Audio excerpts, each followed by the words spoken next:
Untuk tampak bangunan ini menggunakan corak warna coklat dan hijau yang memunculkan kesan natural.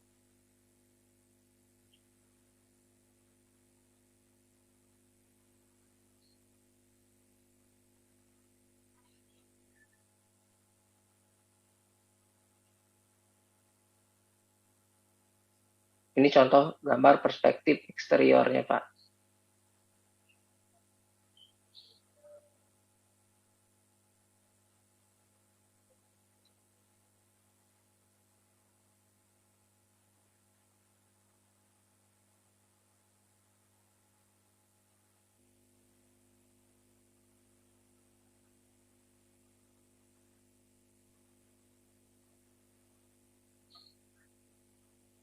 Untuk kesimpulan dari jurnal ini, industri kreatif muncul untuk merealisasikan pembangunan ekonomi berbasis kreativitas.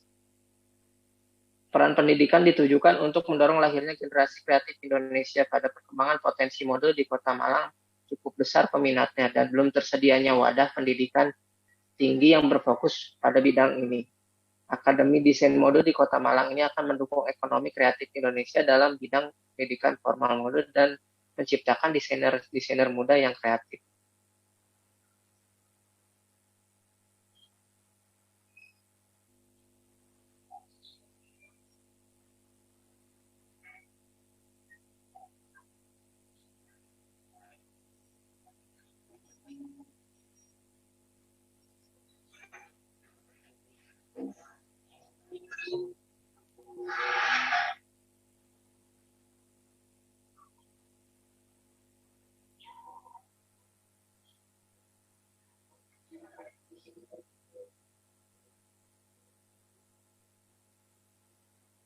Di sini saya menyimpulkan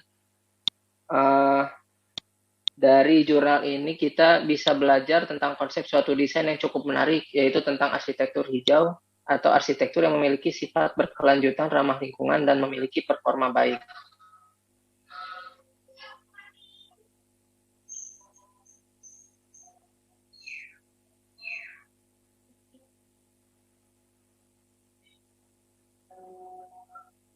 Mungkin cukup sekian, Pak. Di sini saya menambahkan beberapa jurnal-jurnal yang menunjang teori tentang arsitektur green arsitektur.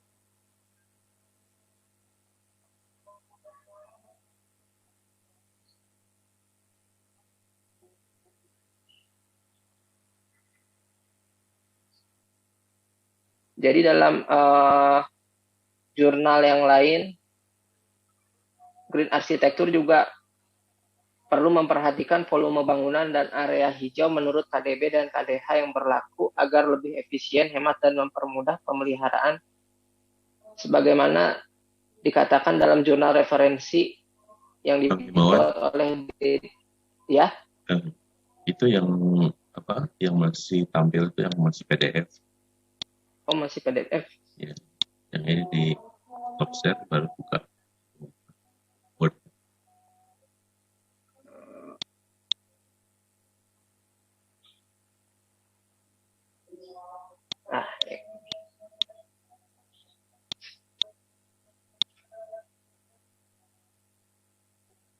Ya, jadi dari jurnal lain saya membaca tentang green arsitektur juga perlu memperhatikan volume bangunan dan area hijau menurut KDB dan KDH yang berlaku agar lebih hemat, efisien, dan mempermudah pemeliharaan. Terus dari jurnal Teti Handayani, ia mengutip menjelaskan tentang perancangan ventilasi, pencahayaan, dan akustika adalah salah satu cara mengusahakan bangunan agar tidak indah saja, namun juga sehat dan nyaman. Terus di jurnal lain saya baca penelitian tentang green arsitektur juga perlu memperhatikan iklim yang ada di Indonesia. Rancangan arsitektur tropis harus dapat mengatasi permasalahan seperti hujan deras, terik matahari, suhu udara tinggi, kelembaban tinggi, atau kecepatan angin yang rendah. Kemudian dalam jurnal Sekolah Tinggi Penerbangan Riau, paradigma yang digunakan standar GBCI terhadap bangunan atau arsitektur hijau terdiri dari beberapa poin yang diambil, yaitu tepat guna lahan, efisiensi dan konservasi energi, konservasi air, sumber dan siklus material, kesehatan dan kenyamanan lingkungan.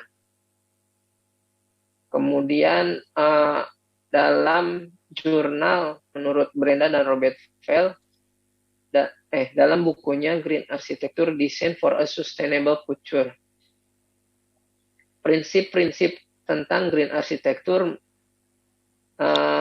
diantaranya adalah hemat energi, penyesuaian terhadap iklim, menanggapi keadaan tapak pada bangunan, memperhatikan pengguna atau pemilik bangunan, kemudian meminimalkan sumber daya. Cukup sekian, Pak,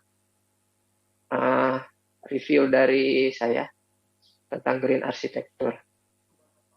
Ya, oke, Pak Himawan, mungkin sambil direnungkan kita ini dulu ya, rehat dulu sejenak untuk sholat dulu, Pak ya.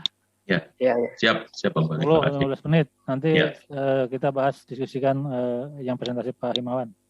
Ya, terima kasih, Pak. Ya, Pak ya. Baik, Pak.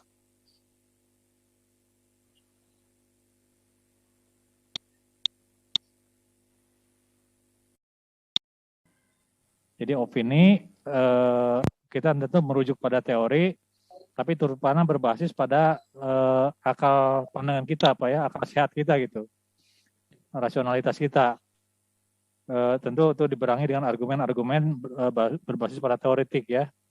Nah itu misalnya artikel ilmiah, tapi berbasis pada opini gitu, Pak ya. Nah yang kedua adalah artikel yang berbasis pada riset, Pak ya. Jadi ini dan umumnya memang dua jenis ini, tapi meskipun artikel-artikel yang kredibel itu umumnya gitu ya, dia tidak menerima artikel yang opini, dia lebih banyak menerima artikel yang riset ya, berbasis riset. Nah jadi itu dua hal itu ya. Nah jadi memang sekarang disarankan gitu kalau mau perdalam memang Bapak Ibu mengambil jurnal ya yang artikelnya itu berbasis riset. Nah, tetapi yang ketiga, nah ini yang tadi yang dibahas oleh Pak Himawan ini adalah artikel yang berbasis pada desain ya, pada perancangan gitu kan. Nah, ini memang untuk arsitektur ya, saya kira bisa gitu ya berbasis pada ini. Meskipun demikian, menurut saya harusnya kaidah penulisan artikel ilmiah juga harus dipakai ya. Nah nampaknya ya kita coba ini kita kritisi yang ditulis oleh Francisca lalu dan Bridge ya. Nampaknya ini mahasiswa. Oh yang ya Francisca kan, yang 2-3 itu pembimbing gitu. Nah tadi kenapa saya langsung ke aslinya supaya nanti Pak Himawan juga bisa memperbaiki ya apa yang dia ditulis ya. Yang saya lihat sih Pak Himawan baru melakukan ringkasan ya.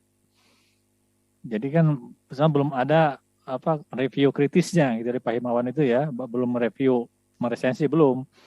Dia baru meringkas tulisan artikel, kemudian ada beberapa teori tambahan, tapi itu kan tidak dikonfirmasi gitu ya. Itu hanya kompilasi saja gitu. Ya. Pak Himawan kan terakhirnya itu mencantumkan beberapa teori pendukung di artikel jurnal lain kan.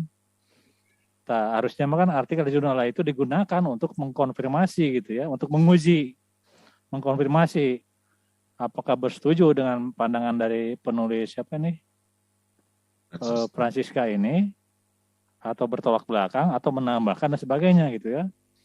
Jadi harusnya itu masuk pada narasinya gitu ya, bukan di akhir lalu dikompilasi. Ini artikel dari tadi kan ada 7 ya tambahan artikel gitu kan. Tapi itu hanya meringkas ya teori-teori, ya udah selesai di situ gitu kan.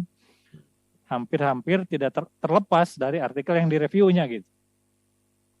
Ya, padahal menurut saya gini Pak Imawan dan Bapak Ibu yang lain, ketika kita mereview artikel, ya kita mulai dan mengkritisi dari awal sampai akhir gitu ya. Coba dicek di latar belakang Pak ini ya, misalnya. Ini saya, nah ini, coba lihat Bapak ini. Saya tidak melihat ini soal bahasa ya, ini kan struktur bahasa juga masih agak kacau ya.